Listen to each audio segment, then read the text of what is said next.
used to happen to me all the time. Yeah. Like when I was first playing it, I was like, I was building up, like I was working it out in my head. Yeah, and you're right, that's a good one. And then some blooming bugger would just run up and deliver it. And I'm like, oh, that was mine. And then my brain would just completely go blank.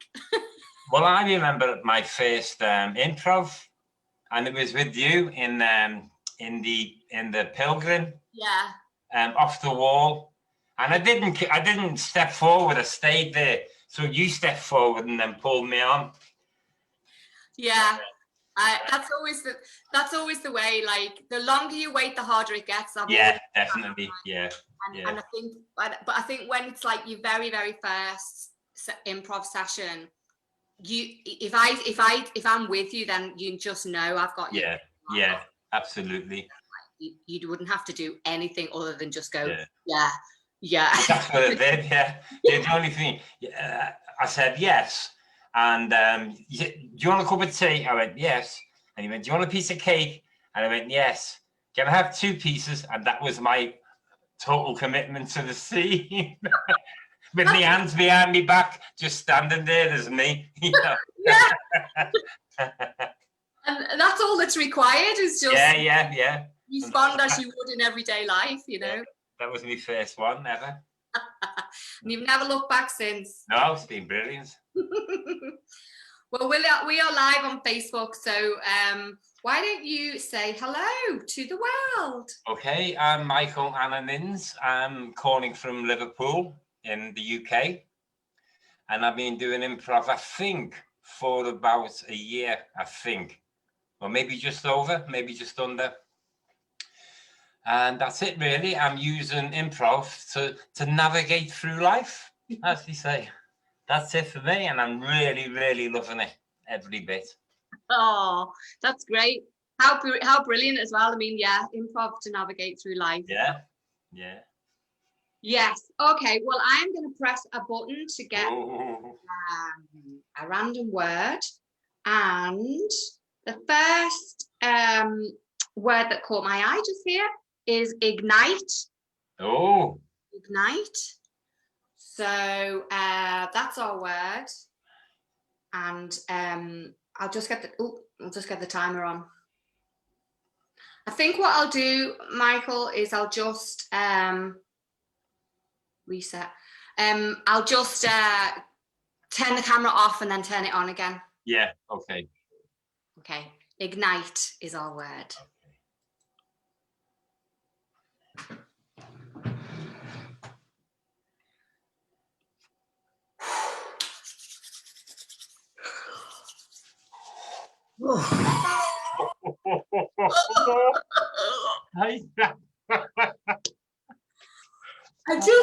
Did you see it shoot up into the air and just the colours?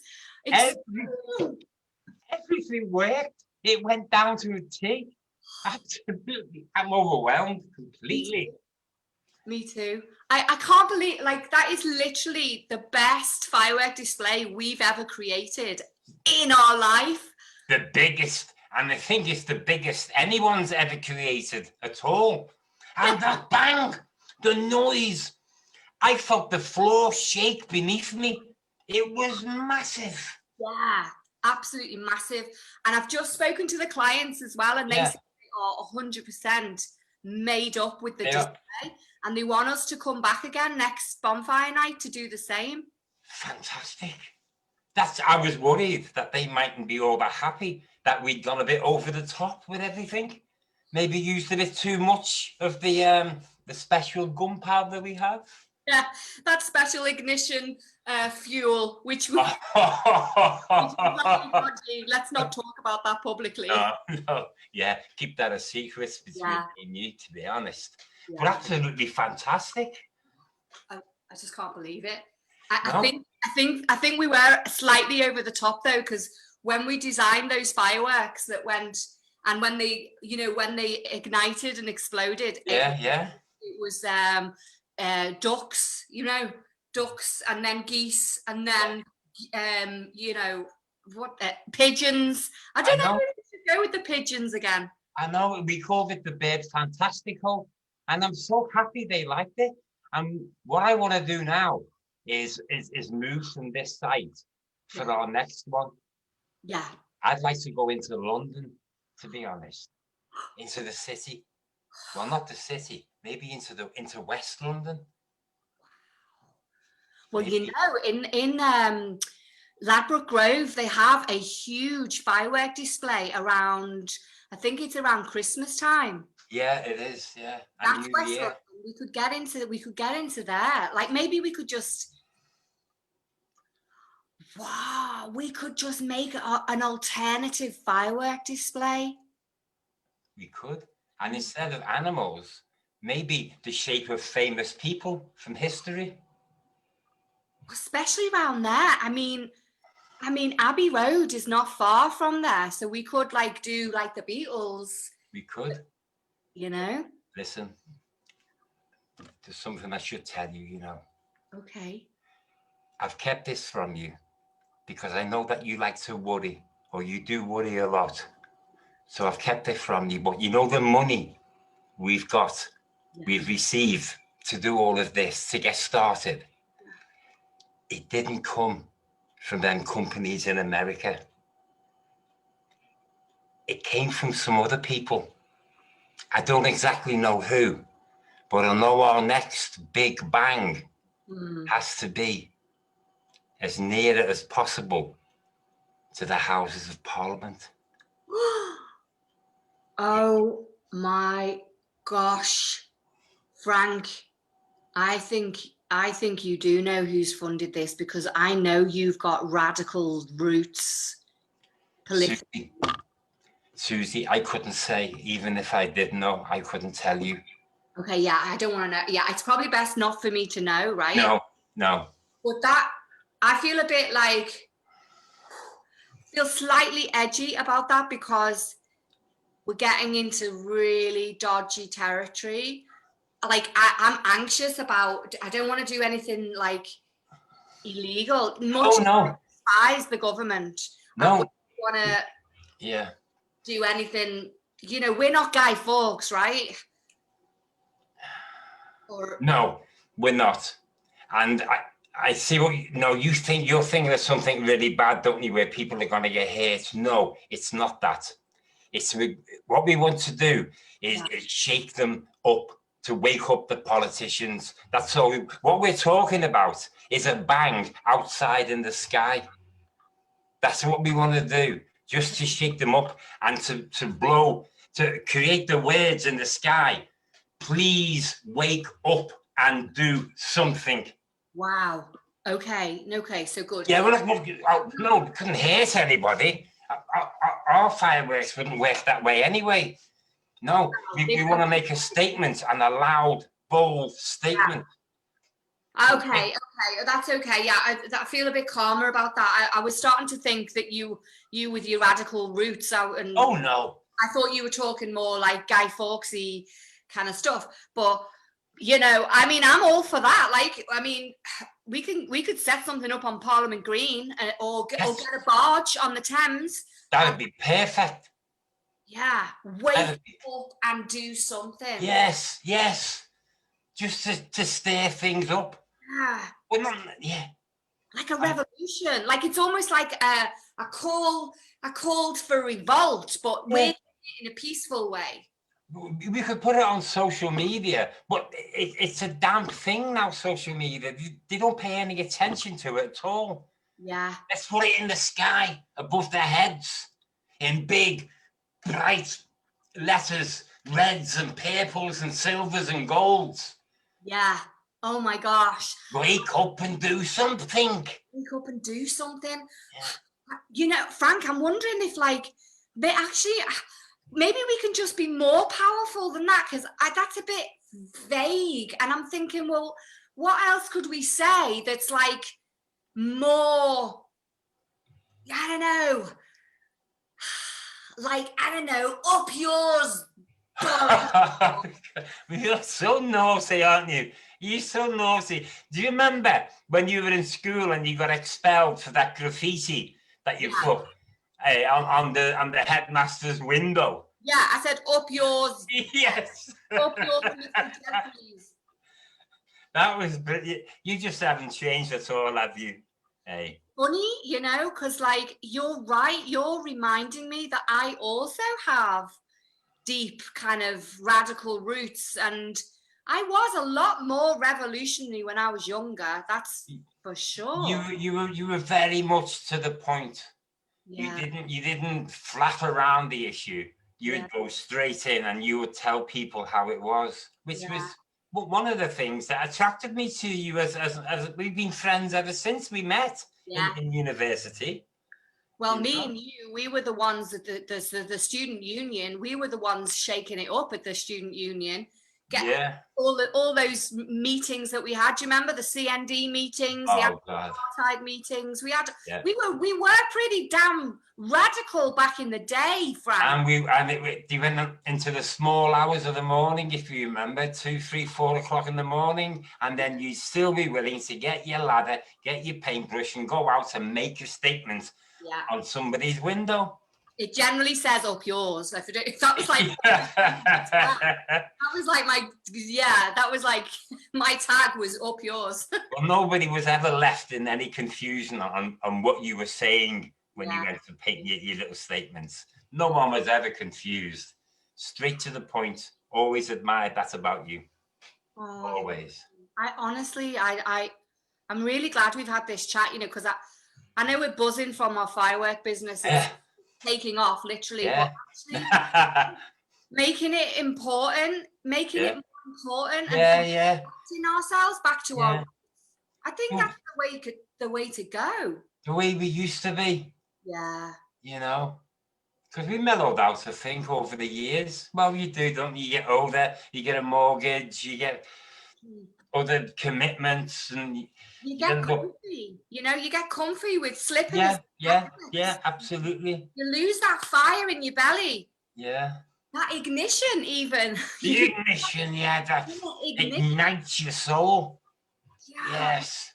Oh my God, I am so, Frank, I'm just starting to get really excited now. Oh. That ignition in our belly needs to come out. Yeah. Stick it to the politicians in a direct way. Yeah. We need to call to arms in a peaceful way. Yeah.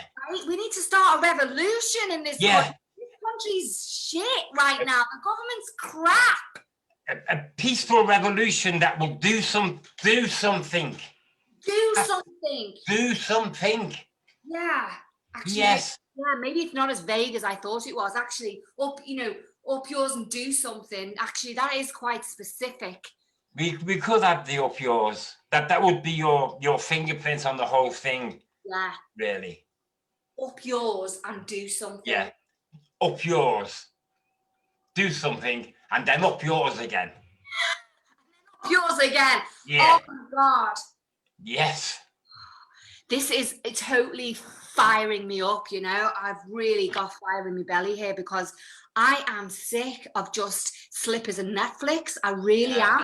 I want things to change. Do you know what I mean? It's in you. It's always been in you to do that. Yeah. And it's been sad, you know, a little bit sad watching you just getting on with your life and plodding through and losing that little bit about yourself. That so inspired me, that ignited my feelings when we were in university. Yeah. I'd like to see that come back, Susie. I really would. I'd love, you know, and just having you by my side whilst we become firework revolutionaries, that's all I need, because I know you've got me back. And I believe in what I believe in, you know? Yeah. I just feel, oh my gosh. Do something. Yeah. Up yours. Yeah. Up yours and do something. Yeah. Maybe that can be the heading. We can send that as a press release. Yeah. We can call ourselves Ignite the People. Ignite the People. Ignite the people? Don't tell them what we're going to do, but tell them something spectacular is going to take place on the Common Green, was it you said? The house. Parliament Green. Parliament Green. Go barge on the Thames. Yeah. maybe we can do both. Yeah. We'll get the money from these companies now that have enjoyed tonight's performance. Yeah. So we can get a barge Yeah. and on Parliament Green.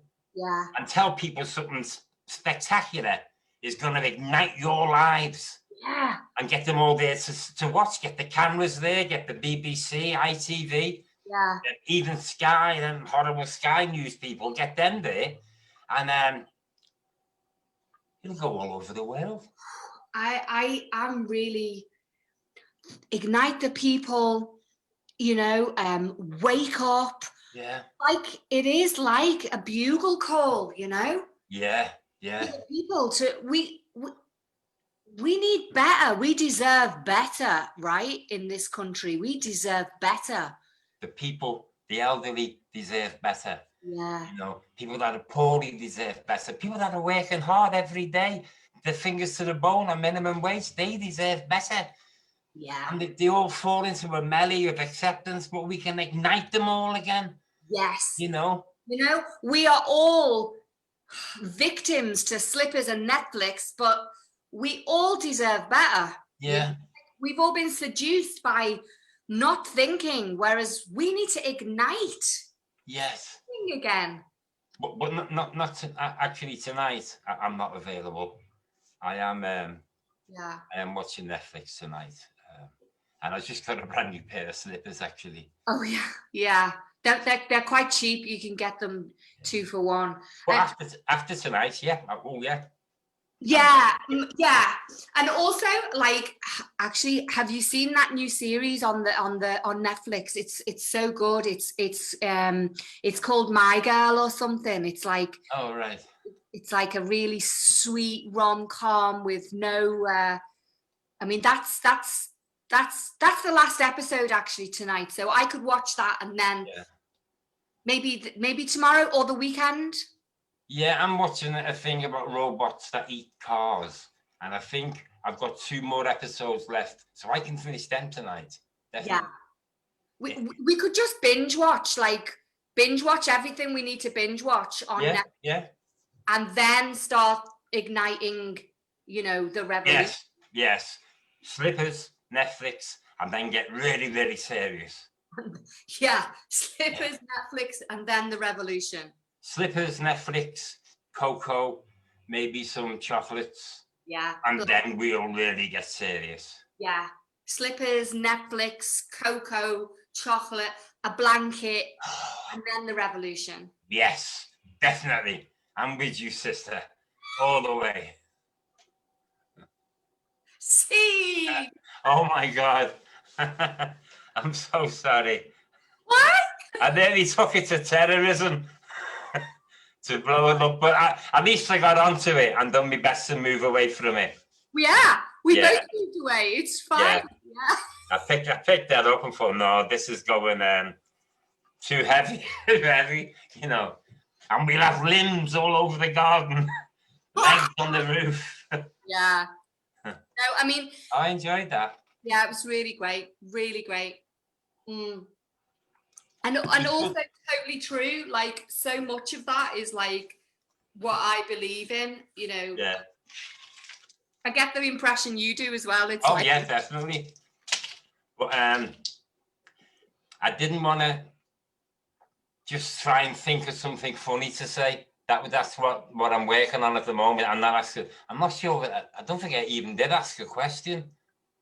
I'm not sure. I'll have to watch it back, but at least I didn't ask loads of questions if I did anyway. And didn't try and because what I do sometimes is come on with ammunition. Yeah. So there's something, well, I can fit this into almost anything, this kind of gag, you know, into any situation that maybe I can work in.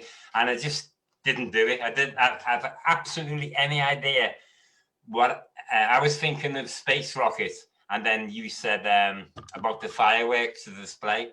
So I went with that. So it just went. Yeah. And it was good. Yeah. Fantastic. It just felt really natural. Like we were both on the same page. We knew what we were working towards, or we found what we were working towards. I felt it was getting more comfortable in maybe the second half for me, where it was just going. when we sorted out that it wasn't going to be about mass murder, and then when we university and stuff like that, it started to get a bit more, and then Netflix and everything. That was Netflix and the slippers. Found a little game there, yeah. Yeah. You gave so many great gifts as well. Like you were the one who introduced the wake up and do something, and the fact that we went to university together, and then that superb move at the end, Michael, when you said, oh, I can join the revolution, but I want to watch, I've got this series that I'm watching on Netflix tonight. Oh, yeah. And I was like, that is such a good game. It's like, let's play that game.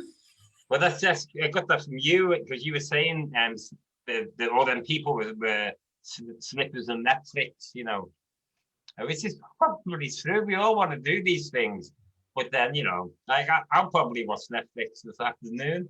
Yeah. You know. Yeah. I mean, you know, and we all need it as well. It's like, it's not like I'm anti-Netflix. It's more like we all need that escapism, because it's pretty hard at the moment. Yeah.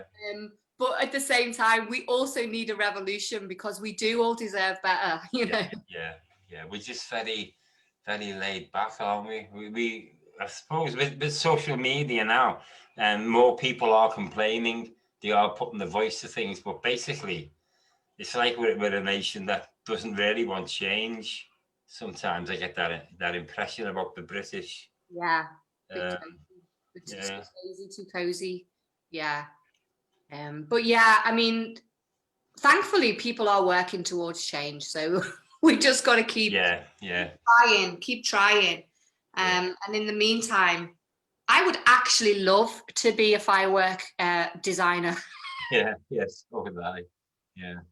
I absolutely love fireworks. They're like one of my favorite things. I know you're probably not so keen because Rolo, your dog, doesn't like. I'm not so keen on the public having them.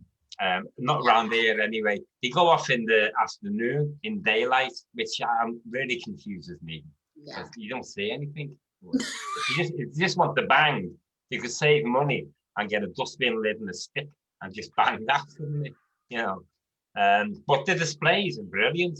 Yeah. You know, when they do them properly, the organised ones, they're absolutely fantastic. Yeah.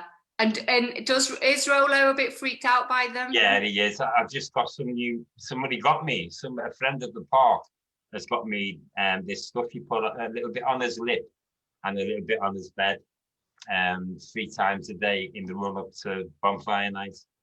Wow. That'll work, yeah.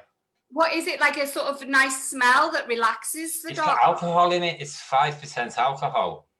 And there's all other stuff. This fella's a vet. The person she got it from was a vet. Yeah. You know? And somebody's tried it, another friend from the park, and it's worked on the dog already. Because the fireworks are going off here all the time. And it's worked already. So I'm hopeful for that. Yeah. It's not too bad. It's when I take him out for a wee. I've got 2 flights of stairs to go down. He's got bad legs.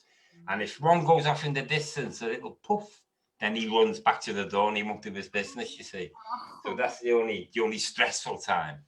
The other time he just comes and jumps on the couch and he just, for me to cuddle him, keep him safe. Yeah. Well, I hope the alcohol works. It's like slowly like just sort of doping not in a horrible way, but like doping. Yeah. There's other ingredients. That's just a part of it. I think it's 5%. It makes sense. Stuff. Yeah, 5% alcohol. Yeah. I might be wrong. That sounds a bit much, doesn't it? That's a can of beer. I think 5% is a can of beer. It's probably less than that. Yeah. But still, yeah, it's a worrying bonfire night is a worrying time for pet owners, for sure. Yeah. It's must be quite frightening for animals, I think. Our Heather's dog's poorly at the moment. Oh, shame. Honey, and they're not sure really what's wrong with her. But she's picked up in the last couple of days, apparently. Right. So that's good. So it's always a worry when you don't know what it is. Yeah. They're a good company, aren't they? Oh, God, yeah. Well, not just that. They introduce you to other things. Before they had Rolo, and never, Nelly, who had before Rolo, and never went out at all.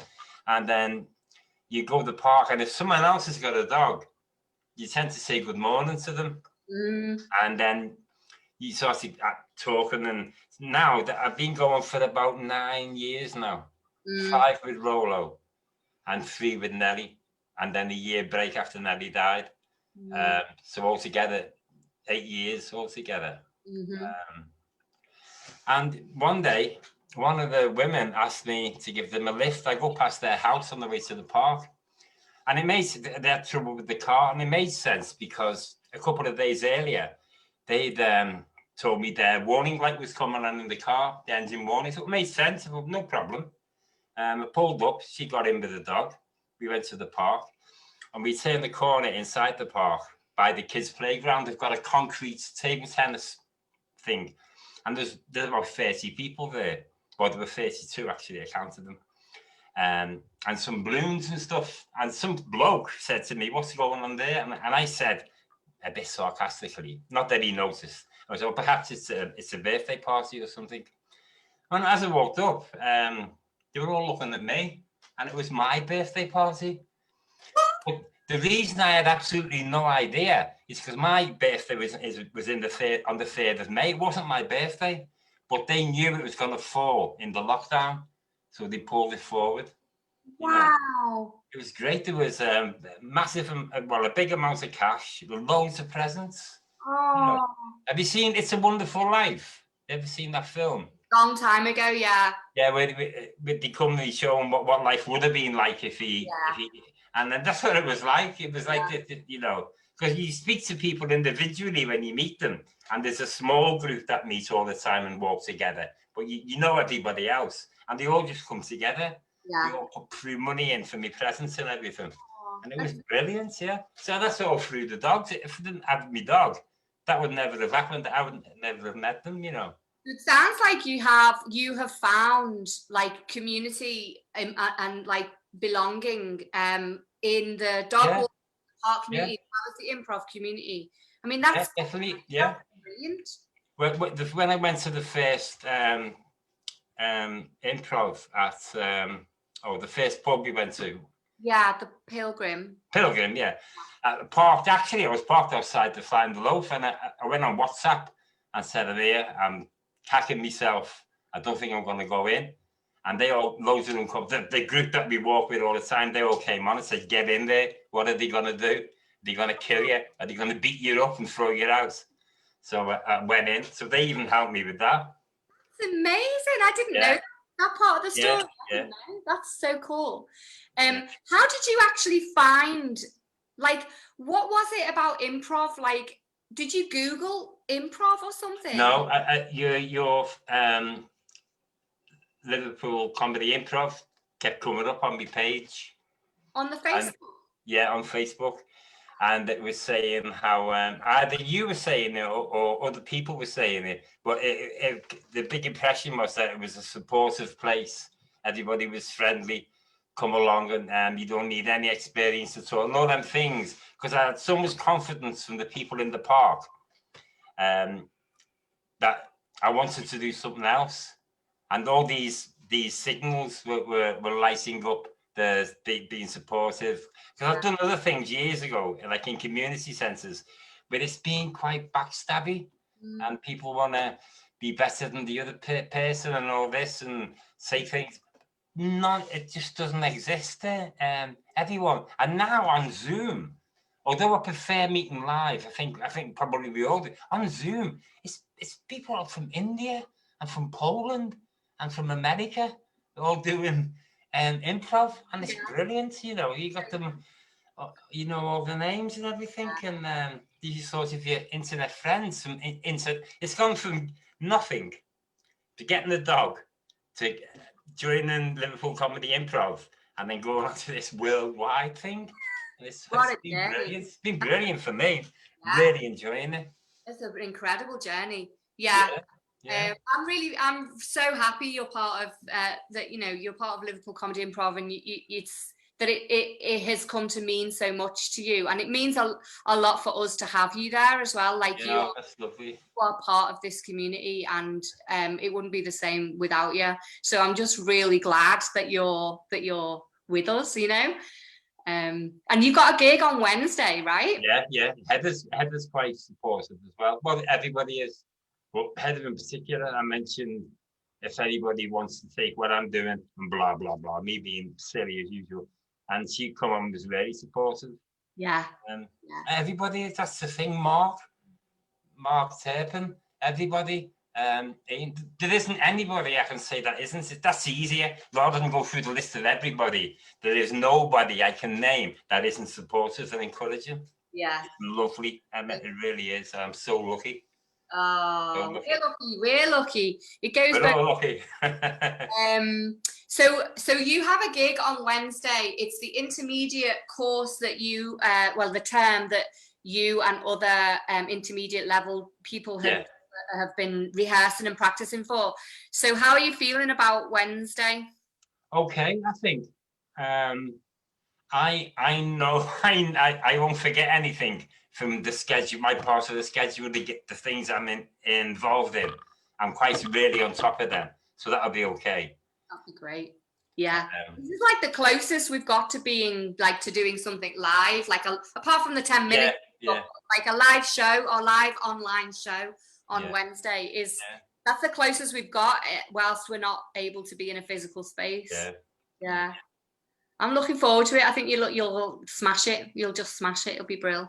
We're all on WhatsApp all the time now, practically all last night. So I think everybody, it's fair to say everybody's looking forward to it. Definitely, yeah.